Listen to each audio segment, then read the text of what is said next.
చూడండి, నేను ఊరు వెళ్ళే ముందు ఇదంతా గడ్డి లాగించి శుభ్రం చేయించాను. అయినా ఎలా వచ్చేసిందో చూడండి. గడ్డి ములం చెట్టు ఉంది కదా, అక్కడికి వచ్చాను కాయలు కోసుకుందామని. ఎలా ఉంటాయి ఇక చూడండి, ఎంత పెద్ద కాయలు. ఎన్నాళ్ళు అవేలేదు చెట్టు వేసి. ఇదిగో మన ఇంట్లో పండిన ఏ కాయ అయినా బాగుంటుంది కదండి. ఇది కాయ కనిపిస్తున్నాయి, అవిగో కోసుకుందామని వచ్చాను.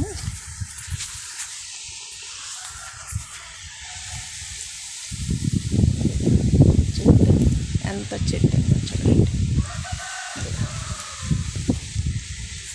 కాయ.